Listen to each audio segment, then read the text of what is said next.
বিসমিল্লাহির রহমানির রহিম। National people's party এনপিপির 18তম প্রতিষ্ঠাবার্ষিকী উপলক্ষে আজকের এই আলোচনা সভার সম্মানিত সভাপতি ডক্টর ফরিদুজ্জামান ফরিদ, উপস্থিত বিভিন্ন শ্রেণী পেশা, জ্ঞানীগুণী বিশিষ্টজন, উপস্থিত জাতীয়তাবাদী সমমনা জোটের নেতৃবৃন্দ, শিক্ষাবিদ, সিভিল সোসাইটির প্রতিনিধিগণ এবং সামনে উপস্থিত এনপিপি এবং সমমনা জোটের কর্মী সমর্থক নেতৃবৃন্দ, আসসালামু আলাইকুম। পতিত পরাজিত পলাতক স্বৈরাচারের আমলে রাষ্ট্র, রাজনীতি এবং গণতান্ত্রিক রাজনৈতিক দলগুলোকে নানা রকম দমন পীড়ন এবং ষড়যন্ত্র মোকাবেলা করতে হয়েছে। এনসিপিও সেই তালিকা থেকে কিন্তু বাদ যায়নি। দীর্ঘ 1.5 দশকেরও বেশি সময় ধরে দেশ এবং জনগণের উপর চাপিয়ে দেওয়া ফ্যাসিবাদী শাসন শোষণ মুক্ত বাংলাদেশ, আপনারা আজ ফ্যাসিবাদ মুক্ত পরিবেশে দলের প্রতিষ্ঠা বার্ষিকী পালন করছেন। পতিত পরাজিত বিতাড়িত ফ্যাসিবাদ যাতে আর কোনো রূপে কোনো ক্রমেই ফিরতে না পারে, তার পুনরুত্থান ঘটতে না পারে, এই সময় সেটিই হোক বাংলাদেশের পক্ষের প্রত্যেকটি গণতন্ত্রের পক্ষের প্রত্যেকটি রাজনৈতিক দলের লক্ষ্য। প্রিয় উপস্থিতিবৃন্দ, ফ্যাসিবাদের পথ রুদ্ধ করে রাষ্ট্র, সরকার এবং রাজনীতির গুণগত পরিবর্তনের জন্য দরকার প্রয়োজনীয় সংস্কার। সময়ের প্রয়োজনে পুঁথিগত অর্থাৎ সাংবিধানিক কিংবা আইনগত সংস্কার এবং প্রায়োগিক সংস্কার, উভয় প্রকারই সংস্কারের বিকল্প নেই। অল্প কিংবা বেশি সংস্কার বলেও কিন্তু কিছু নেই। রাষ্ট্র ও রাজনীতির প্রয়োজনের সংস্কার একটি চলমান প্রক্রিয়া, ধারাবাহিক প্রক্রিয়া। তবে আমার কাছে মনে হয় পুঁথিগত সংস্কারের চেয়েও প্রায়োগিক সংস্কার বরং অনেক বেশি জরুরি। উপস্থিতিবৃন্দ, এই কথাটি বলার অর্থ হল আমাদের বর্তমান সংবিধানের 65-2 অনুচ্ছেদ লঙ্ঘন করে জনগণের ভোট ছাড়াই 2018, 2014 এবং 24 সালে নির্বাচনে নামে প্রহসন চালিয়ে যে কথিত সংসদ এবং সরকার প্রতিষ্ঠিত করেছিল, সংবিধানে জনগণের সরাসরি ভোটের অধিকার দেওয়া থাকলেও জনগণকে কিন্তু সেদিন ভোটের অধিকার প্রয়োগের কোনো রকম সুযোগ দেওয়া হয়নি। ফ্যাসিবাদ কায়েম করে জনগণকে, সারা দেশের জনগণকে অসহায় এবং ক্ষমতাহীন করে রাখা হয়েছিল। এ কারণেই আমি মনে করি রাষ্ট্রে স্বৈরাচার কিংবা ফ্যাসিবাদ রুখে দিতে সবচেয়ে বেশি প্রয়োজন জনগণের রাজনৈতিক ক্ষমতায়ন। জনগণের সরাসরি ভোটে নির্বাচিত প্রতিনিধিদের নিয়ে সংসদ, সরকার গঠিত হলে অবশ্যই সেই সরকার জনগণের কাছে জবাবদিহি করতে বাধ্য এবং এর মাধ্যমে রাষ্ট্রের নাগরিকদের রাজনৈতিক ক্ষমতা নিশ্চিত হয়।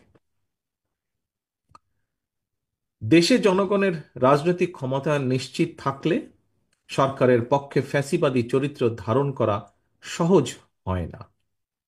সরাসরি ভোটে নির্বাচিত সরকার, অন্তর্বর্তীকালীন সরকার কিংবা তত্ত্বাবধায়ক সরকার, সরকারের চরিত্র যাই হোক, সরকারকে জনগণের কাছে জবাবদিহি করতে বাধ্য করা না গেলে ক্ষমতাসীন সরকার হয়তো নিজেদের অজান্তেই স্বৈরাচারী হয়ে ওঠে এবং এই কারণেই হুমকি ধমকি উপেক্ষা করে হলেও অবশ্যই নাগরিকদেরকে সরকারের গঠনমূলক সমালোচনা জারি রাখতে হবে। প্রিয় উপস্থিতিবৃন্দ, প্রতিটি নাগরিককে নিজেদের অধিকার প্রতিষ্ঠার দাবিতে সোচ্চার থাকতে হবে। দেশের জনগণ কিন্তু সরকারের করুণার পাত্র নয়। সরকার অবশ্যই জনগণের কথা শুনতে, জনগণের ন্যায্য দাবি মানতে বাধ্য। এখানে সরকারের মান অভিমান কিংবা রাগ বিরাগের কিন্তু কোনো সুযোগ নেই। প্রিয় উপস্থিতিবৃন্দ, আমি আগেও বলেছি হাজারো শহীদদের রক্তের উপর প্রতিষ্ঠিত বর্তমান এই অন্তর্বর্তীকালীন সরকারের নৈতিক এবং রাজনৈতিক বৈধতার হয়তো সংকট নেই, তবে অবশ্যই এই সরকার জনগণের কাছে জবাবদিহিমূলক নয়।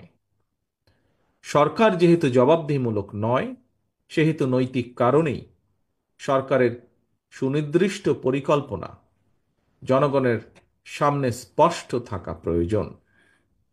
জনগণকে অন্ধকারে রেখে, রাজনৈতিক দলকে বা দলগুলোকে অনিশ্চয়তায় রেখে শেষ পর্যন্ত কোনো পরিকল্পনায় কার্যকর এবং টেকসই হয় না, হবেও না। প্রিয় উপস্থিতিবৃন্দ, জনগণের সরাসরি ভোটে নির্বাচিত সরকারের মতো অন্তর্বর্তীকালীন সরকার সকল দায়িত্ব পালন করবে, হয়তো দায়িত্ব পালন করবে, জনগণ হয়তো এমনটি আশা করে না।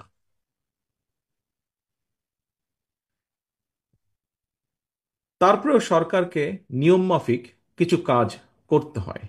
এরই ধারাবাহিকতায় দেশের বিভিন্ন শ্রেণী পেশা মানুষের সমস্যা সম্ভাবনা সম্পর্কে সরজমিন অভিজ্ঞতা না থাকলেও অন্তর্বর্তীকালীন সরকারকে নিয়মমাফিক চলতি অর্থবছরের বাজেট ঘোষণা করতে হবে।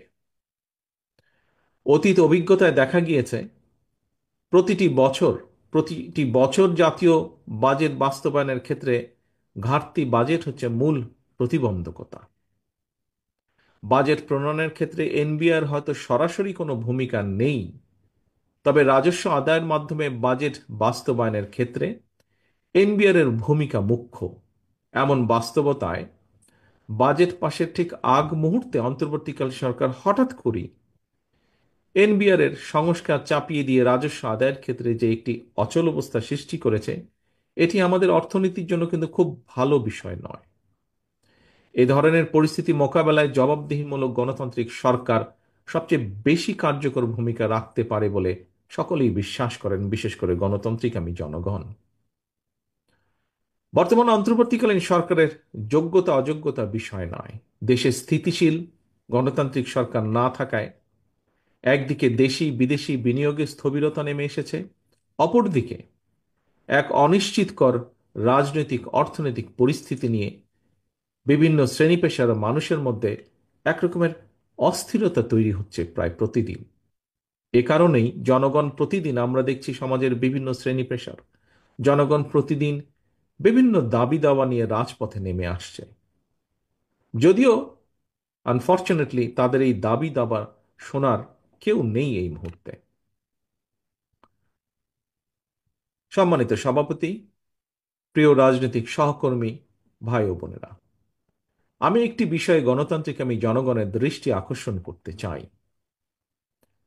জনগণের বাংলাদেশে জনগণের ভোটে জনগণের কাছে জবাবদিহিমূলক সরকার প্রতিষ্ঠায় যে কোনো ধরনের অজুহাত কিংবা গড়িমসির সুযোগ নিয়ে পতিত পলাতক পরাজিত স্বৈরাচার মাথা চাড়া দিয়ে ওঠার অপেক্ষায় রয়েছে, কিন্তু এটি আজকে বিভিন্ন বক্তার বক্তব্যেও ফুটে উঠেছে কথাটি। তবে ফ্যাসিবাদ মুক্ত বাংলাদেশে জনগণের গণতান্ত্রিক অধিকার প্রতিষ্ঠার মাধ্যমে ফ্যাসিস্ট তাবেদার অপশক্তির পুনর্বাসনের পথরোধ করা সম্ভব। আমরা নিজ নিজ দলীয় আদর্শ এবং কর্মসূচি বাস্তবায়নের ক্ষেত্রে ফ্যাসিবাদ বিরোধী রাজনৈতিক দলগুলোর মধ্যে প্রক্রিয়া বা পদ্ধতিগত বিরোধ দৃশ্যমান হলেও আমি দৃঢ়ভাবে বিশ্বাস করি দেশ এবং জনগণের বৃহত্তর স্বার্থে ফ্যাসিবাদ উত্থান মোকাবেলায় একতরফা ইস্যুতে বাংলাদেশের গণতান্ত্রিক আমি জনগণ বিগত 5ই আগস্টের মতনই ঐক্যবদ্ধ। প্রিয় উপস্থিতিবৃন্দ, সম্মানিত অতিথিবৃন্দ, সম্মানিত সভাপতি, অন্তর্বর্তীকালীন সরকার প্রধানের সঙ্গে দেখা করে রাজনৈতিক দলগুলো আবারও জাতীয় নির্বাচনের তারিখ, দিন, সুস্পষ্ট দিনক্ষণ ঘোষণার দাবি জানিয়েছে। বিএনপির দাবি আগামী ডিসেম্বরের ভেতরে জাতীয় নির্বাচন অনুষ্ঠিত হতে হবে। জাতীয় নির্বাচন অনুষ্ঠানের লক্ষ্যে জনপ্রশাসন, আইন শৃঙ্খলা বাহিনীর প্রয়োজনীয় সংস্কারের জন্য অন্তর্বর্তীকালীন সরকারের প্রতি বিএনপি সহ আমরা যারা একসঙ্গে রাজপথে আন্দোলন করেছি আমাদের সর্বাত্মক সমর্থন অব্যাহত রেখেছি। সুতরাং দেশে বিদেশে সম্মানিত দক্ষ এবং যোগ্য ব্যক্তিত্ব অন্তর্বর্তীকালীন সরকার প্রধানের নেতৃত্বে জনগণ অবিলম্বে দেশের ইতিহাসের সবচেয়ে অবাধ নিরপেক্ষ একটি জাতীয় নির্বাচন দেখতে পাবে। আজকে এনপিপির এই প্রতিষ্ঠা বার্ষিকীতে এই প্রত্যাশা রেখে আমার বক্তব্য শেষ করছি। পরিশেষে আবারও এনপিপির সাফল্য কামনা করছি তাদের এই 18তম প্রতিষ্ঠা বার্ষিকীতে। আল্লাহ হাফেজ। বাংলাদেশ জিন্দাবাদ। বাংলাদেশ জাতীয়তাবাদী দল জিন্দাবাদ।